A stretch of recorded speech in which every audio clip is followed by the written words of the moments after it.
Well, as I mentioned at the top of the service, today is the 5th Sunday of Lent, which means that next Sunday is Palm Sunday. It is the beginning of Holy Week, the week leading up to Easter. Now, unlike Christmas, Easter is not a fixed date. We know that Christmas always falls on December 25th, but the date of Easter changes from year to year. No one knows for sure the exact date that Jesus was born or the exact dates that he died and was resurrected. It was 3 centuries after Jesus lived that the church at the Council of Nicaea decided on those dates.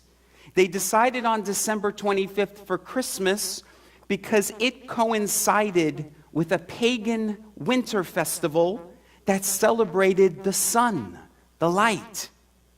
And for Easter, they chose the first Sunday after the first full moon of the spring equinox. And I love that. I love that the dates of Christmas and Easter are based around the light of the sun and the moon. I love that Easter changes every year, that the date is aligned with the movement of the planets, with the motion of the universe. Now, if you were with us at the beginning of Lent, I explained that the word Lent comes from an Anglo-Saxon word meaning spring. Most of you in this room, like me too, we're excited that spring is officially beginning this week. And when you came into church this morning, you probably noticed the flowers poking out of the ground after this long winter. Those plants, those flowers and trees, which were seemingly lifeless in the winter, they appeared to be dead. They actually were just going through the process of new growth and new life. And that's why Lent is during this time of year, because it reminds us that we need to go through times of darkness in order for us to experience new growth and new life. Many of you know that one of my favorite signs of spring is butterflies. If you come in my office, you'll see lots of butterflies. I think the butterfly is the most perfect symbol of spiritual transformation. Think about a caterpillar. A caterpillar has to go into a cocoon, a period in time of complete darkness, in order for it to become what God created it to be. The caterpillar needs to die to being a caterpillar in order to transform into a butterfly. And I put die in quotation marks because the caterpillar doesn't really die, but it transforms and becomes what God created it to be. Now, Jesus never used the example of the butterfly, but Jesus often used metaphors and analogies from the natural world when he was teaching his students. Jesus was a master teacher, and he knew that most of his students were uneducated people. They were people who lived off the land. They were farmers and fishermen. So Jesus used examples from the natural world to help explain these very profound spiritual concepts. And so in trying to explain spiritual transformation to them, he uses the example of the grain of wheat that we heard in today's gospel. He says, "Very truly I tell you, unless a grain of wheat falls into the earth and dies, it remains but a single grain of wheat. But if it dies, it bears much fruit." Jesus was trying to say that if a seed just remains a seed, there's no growth. But if it dies to being a seed, it will experience the abundance and plenitude that God created it for. It will live its purpose. Now, some have speculated that Jesus is using this example to prepare his apostles for his own death and resurrection. And maybe that's so. But I am drawn to the line in today's gospel. It was part of my prayer this week, where Jesus said, "These words are spoken not for my sake, but for yours." Jesus' teachings were never for him or about him. For Jesus, it was always about us. Jesus' teachings are for us and about us. And I think Jesus is saying that we are the grain of wheat, that we are the seed that needs to experience darkness and die so that we can experience new growth and new life. Now, that may be a difficult concept for us to wrap our minds around. So let me give you an example. I'm going to give you an example of an apple seed. An apple seed is so tiny, but within that tiny little seed is a great power. The power to become an enormous apple tree, bearing much fruit for generations to come.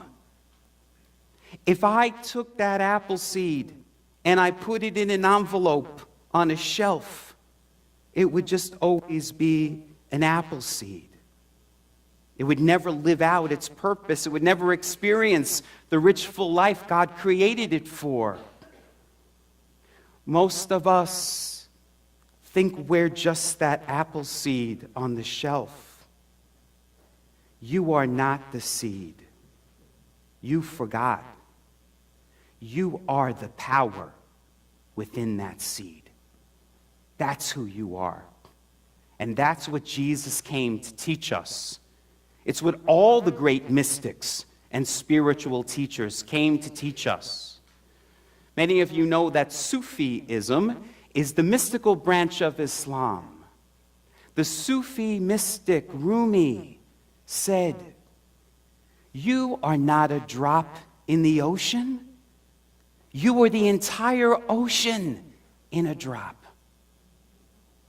Deepak Chopra has a new book out now called You Are the Universe. And he says, you are the universe expressing itself as human for a little while. And as we heard in our words of integration and guidance this morning, our friend, the contemporary Christian mystic Richard Rohr, says we are not merely human. And I love that Randall repeated that line, intentionally or not. Because it is important for us to remember, and I hope you will take that home and study it this week. Richard Rohr is saying, you're not merely human. You're not the seed. You're not the container. You're the power within the seed. You're the light within the container. You just forgot. Jesus came to remind us and to show us. But in order for us to connect with that power, in order for us to experience that light contained within us, we need to die. Now, most of us growing up in the Christian church, we thought that when Jesus spoke about this death, that he was talking about our physical death. We thought that that meant when we take our last breath, then and only then will we experience this power and this light and this transformation. But think about it. Jesus never said that heaven was something we experienced after we die, after our bodies die. He said, you are the light of the world. The kingdom of heaven is within you. He said that heaven is at hand. It's here and now. You don't have to wait until your body physically dies. You can experience this power, this light, this heaven right now. But in order to do so, you have to die. I know this is confusing, but the great spiritual teachers and mystics have spoken about dying before you die. In the epistle newsletter, the church newsletter I send out, this week I had a quote by Eckhart Tolle, who spoke about this death. He said, death is stripping away all that is not you. The secret to life is dying before you die and realizing there is no death. Dying before you die, that death is stripping away all that is not you.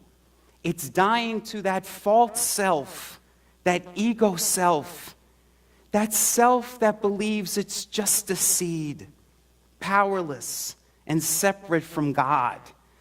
We need to die to that in order to resurrect the light. That's what we mean by Jesus overcame death. He triumphed over death. We're not talking about his physical death. We're talking about in his lifetime, he died to the false self and the ego and was able to manifest fully the Christ light. It's why we heard in the reading and in the opening song, Jesus says, if you hate your life, you will experience eternal life. He's not saying he wants you to hate life and be miserable. He's talking about hating the false self, the ego self. Those who crucify that will resurrect the light that is within them. So, how do we do this? Well, I'm going to give you another example from the natural world. Pruning.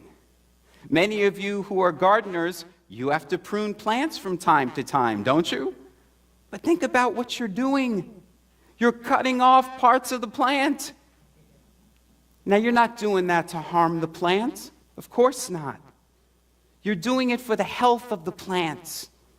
You're cutting off the things that are no longer serving the plant so that the nutrients, the power of the main vine can flow more freely and quickly to the plant to give it new growth and new life. Jesus said, I am the vine and you are the branches. Meaning if you want to experience that I am power of the Christ within you, you need to do some spiritual pruning.